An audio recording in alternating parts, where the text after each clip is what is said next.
Oke, salah satu hal menarik di era Boruto ini tentunya adalah Kawaki menjadi murid dari Hokage ke-7. Tapi kalau kata Boruto, Kawaki ini lebih potensial dalam hal mengendalikan cakra dibandingkan ayahnya dahulu ketika seusianya. Nah, cerita tentang Kawaki di mana seorang Wadakara dipertemukan pula dengan seorang Wada dari Jinchuriki Kyuubi yang terkenal ganas itu. Nah, saat ini setelah Kawaki sudah mulai dekat dengan Naruto, apalagi setelah ia bertemu dan mendengar ceramah dari Kurama sendiri, ada satu teknik yang begitu ingin Kawaki kuasai dari gurunya itu. Penasaran apa aja yang akan Naruto wariskan kepada Kawaki ini? Oke, relax, kita akan intro dulu.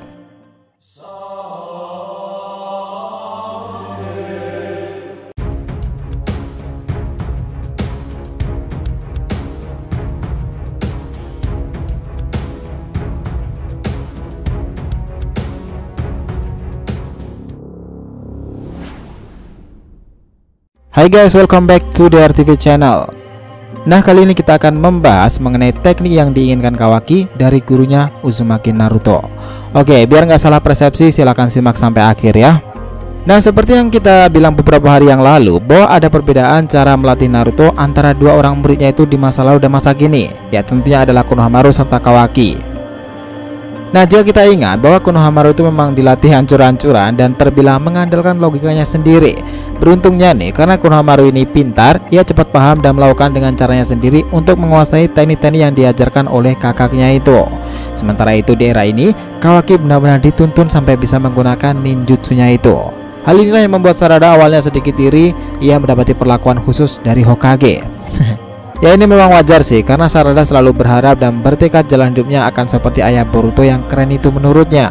Nah, keberadaan Kawaki ke Konoha memang mengubah banyak hal. Keamanan diperketat, Shikamaru bekerja lebih disiplin, Sai semakin banyak mengungkap rahasia-rahasia Kara, Sasuke menyelinap menyelidiki titik koordinat itu, sementara Naruto membagi dirinya untuk melakukan dua pekerjaan sekaligus, meninggalkan dirinya yang satu di kantor Hokage serta tubuh aslinya mengawasi Kawaki setiap saat.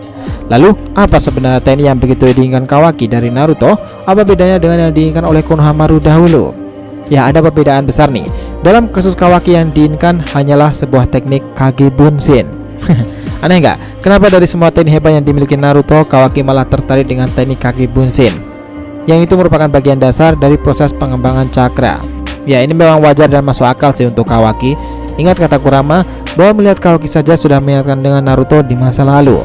Buat seseorang yang selalu merasa kesepian dan tidak punya keluarga, satu orang teman itu sangatlah berarti. Nah, itulah kenapa Naruto dahulu juga sangat bahagia dengan para bunshinnya itu. Ya, meskipun sebanyak apapun bunshin tidak akan mengisi kekosongan hati Naruto sendiri.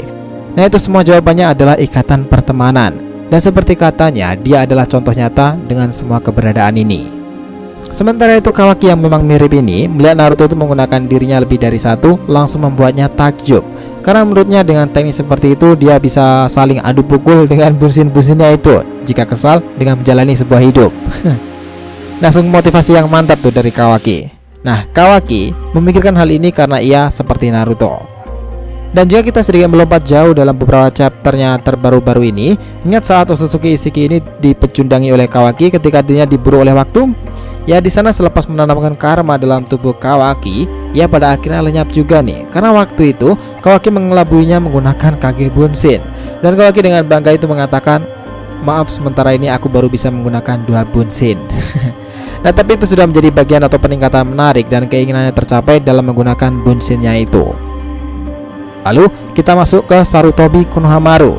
Kita ingat bahwa Konohamaru itu malahan sedari awal sudah paham konsep Kage Bunshin karena basicnya dia adalah seorang shinobi, dan dalam circle-nya sendiri pun para ninja-ninja Sarutobi super kuat di sekelilingnya.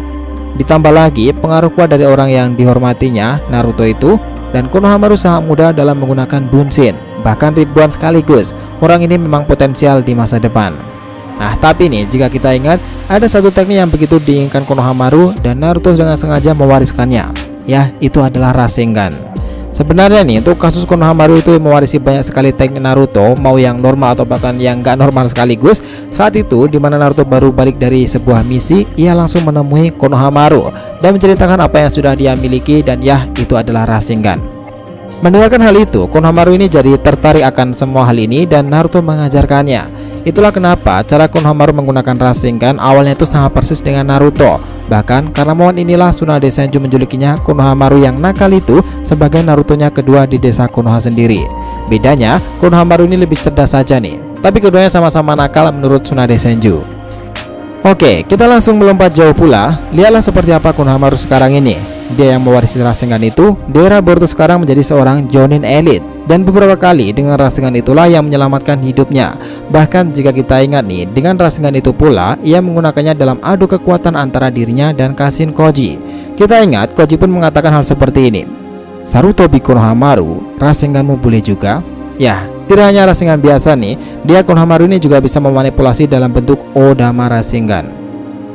Oke, kita bisa berbicara seperti itu karena sudah melihat ke belakang dan Konohamaru yang sudah menjadi Jonin pula. Sementara Kawaki di sini kita belum bisa melihat titik-titik itu dari melihat ke belakang nih. Yang jelas saat ini dengan Kage Bunshin, Kawaki akan menggunakannya ke dalam momen-momen krusial nanti di masa depan ketika mengikuti dalam chapternya. Nah, selain Kage Bunshin belum jelas teknik seperti apa yang diwariskan untuk Kawaki nih. Yang jelas sekarang ini pun dalam hal pengendalian cakra dan memanjat pohon itu Kawaki lebih cepat dibandingkan Naruto dahulu yang sangat bersusah payah. Nah, generasi sekarang itu memang benar-benar melampaui generasi sebelumnya dalam beberapa hal di usia yang sama. Nah, jika kita ingat episode kemarin bahwa Kawaki ini sempat berkata seperti ini kepada Kurama. Apakah aku bisa menjadi seperti dirinya di masa depan nanti? Kurama mengatakan jika semua itu kembali kepada diri Kawaki sendiri, tapi yang jelas Kurama mengatakan jika melihatnya saja sudah yakin jika ia seperti Naruto di masa lalu. Nah, tetapi ini semua juga masih ambigu karena di episode pembuka Boruto saja kita semua pasti ingat di mana hari kehancuran Konoha dan patung-patung Hokage itu pada hancur. Kawaki yang berdiri lantang dengan menggunakan karmanya itu kembali itu mengingatkan beberapa hal kepada Boruto seperti ini. Yo, dengar Boruto, aku akan kirim kau ke tempat di mana Hokage berada. Apa yang terjadi dengan Kawaki? Misteri untuk episode pembuka dahulu memang belum terpecahkan sampai sekarang ini. Apa dia beneran Kawaki, seorang murid dari Naruto sendiri yang malah melenyapkan gurunya sendiri, bak seperti kisah Jiraiya si legenda Sannin di masa lalu? Atau itu adalah tubuh Kawaki yang dikendalikan oleh seorang yang kemungkinan adalah Otsutsuki? Belum ada yang tahu nih. Karena jika kita ingat pula, itu semua ketika mereka sudah mulai beranjak dewasa. Bagaimana menurut kalian? So guys, jadi itulah tadi pembahasan kita mengenai teknik-teknik yang diinginkan Kawaki dari gurunya Hokage ke-7. Jangan lupa kasih saran di kolom komentar dan subscribe channel ini. Semoga ceritanya itu memberikan informasi dalam tiap pembahasan animenya. Thank you telah menonton konten DRTV and will be come back.